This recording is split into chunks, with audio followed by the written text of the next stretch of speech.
What's up, everybody? Welcome to Podcast Now. I'm Alex, and in this video, I want to talk about the new Doom game, or at least the rumor for it. We don't know for sure, but it's seeming very, very likely. And we really got two different things to talk about. One is kind of, I guess, the tone or even maybe the time period of when this game is going to be set, maybe even the name of it. And then the second is a pretty big one, and it kind of puts everything together of which consoles that this game is going to release on. And now to catch people up on the leak or the rumors up until this point, this game was already kind of known. Now, other games in that leak seemingly are not going to happen, right? Like we heard about Ghostwire Tokyo 2 or even like Dishonored 3. And these games are not going to happen because of these studios being closed. But when there was that big Xbox leak, we got like the look of the next Xbox console, all that stuff. There was a Doom rumor, right? And it was Doom, I believe, Year Zero. And that was going to be the next Doom game. And so we've kind of known that it's been in the works for a while. And so things have kind of just been building over the last couple weeks. There were articles that mentioned the word Doom in regards to the Xbox showcase, and they kind of worded it in the way where it's like doom and gloom, although you could look at it as Doom the game. But you fast forward to today, and now we can kind of update some of these rumors. So this comes from Insider Gaming. Doom, the Dark Ages, to be revealed at the Xbox Game Showcase, and it's not the first time we've even heard that it will be there. So yes, the original title was Year Zero, or at least that was the codename placeholder. And now, final name is going to be Doom, the Dark Ages, and it's been in development for at least 4 years. And then they say what it's going to be like. It was described as a medieval-inspired Doom world, and that doesn't necessarily give much info to go on. Year Zero, Dark Ages, medieval-inspired, starts to paint a vivid picture of where the series could be going next. Perhaps we'll be taking more of an early look at the Doom Slayer's life during the medieval times, a prequel of sorts. And so that's part one. And just to quickly give a few opinions on that one real fast, I'm all for it. I mean, Doom Eternal, in case people weren't aware, Doom Eternal is such a good game. And again, I really don't think that's a surprise. I'm pretty sure everybody was saying that. Doom 2016 was very good. I don't know if I like Doom 2016 as much as everybody else did, but Doom Eternal it definitely changed the way I perceive Doom, where it's like, oh yeah, this game is elite. So any Doom, as long as it's roughly the same team, just because you make one good game, or actually several good games, but just because you've made good games, we've seen things like Rocksteady kind of fall apart. We've seen several studios fall apart.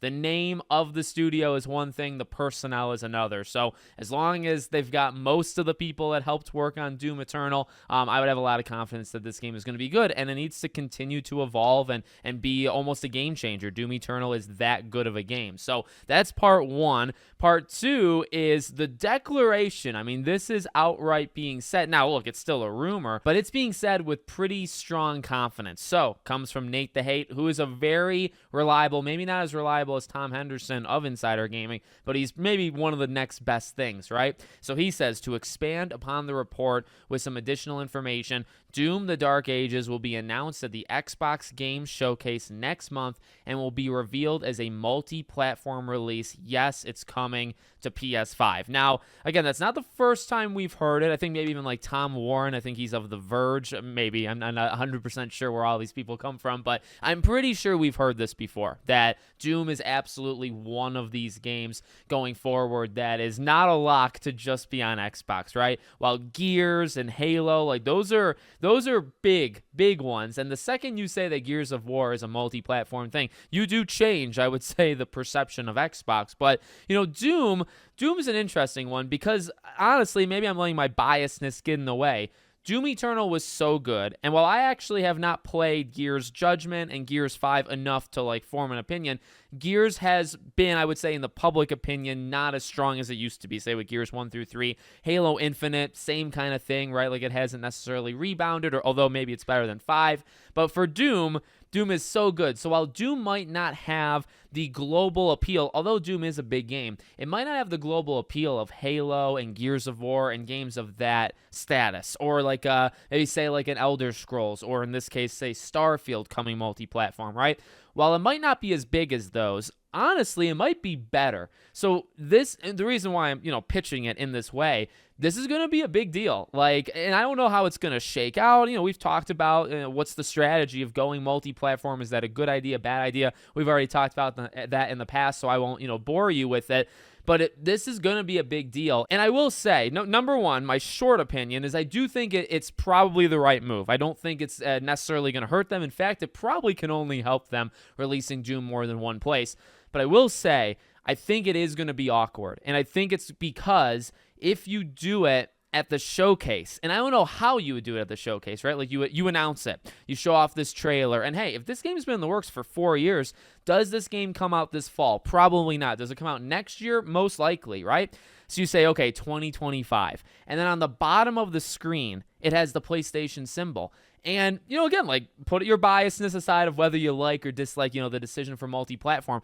How does that look doing it on your showcase for a studio you own and for a franchise you now own, right? Like, it's just, I'm okay with it. I've actually kind of defended that model for Xbox, saying that I think that's the way they should go, and I think it probably is going to work out for them, being more of like a publisher versus a manufacturer. Like, we've talked about that. I actually am kind of on their side in doing it, and I think it's the right move. I'm not saying do it because it's going to hurt you. I'm saying do it because it actually makes sense, and I think you can spin it to be good for the Xbox ecosystem. So I've been on that side, but I just think doing it on your show, it's going to look weird. It's going to be awkward. And you're going to have questions afterwards, and interviewers are going to ask Phil Spencer these things. And, when people see the trailers, they're going to talk about it coming to PlayStation. And I don't know, it's probably just not the stories you want. When you show off a game, you probably don't want that to be the discussion, and it probably is going to be the discussion.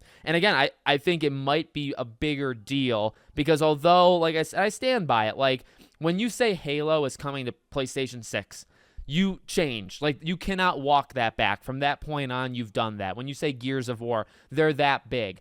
But Doom, at least recently, has been much better. I mean, that's my own personal opinion. It's been much better than those franchises. So doing Doom on it, and Doom is also now a franchise you own from studios that you own, and you do it with Doom, that's a big deal too. So I don't know. Maybe when you announce Doom is happening, you can't walk it back from that either. You know what I mean? Like, next up is Gears, next up is Halo. Like, you kind of have to do it. We'll see. I'm saying that as like a what if scenario. I'm not saying it absolutely needs to happen. It's going to be interesting. So, I'll be covering it. Like I said, I like Doom quite a bit, so I'm sure I'll be playing it and covering the game as we get closer. Let me know what you guys think in the comments. Make sure, as always, you're subscribed to the channel, bell icon turned on. I hope to see you all on the next one.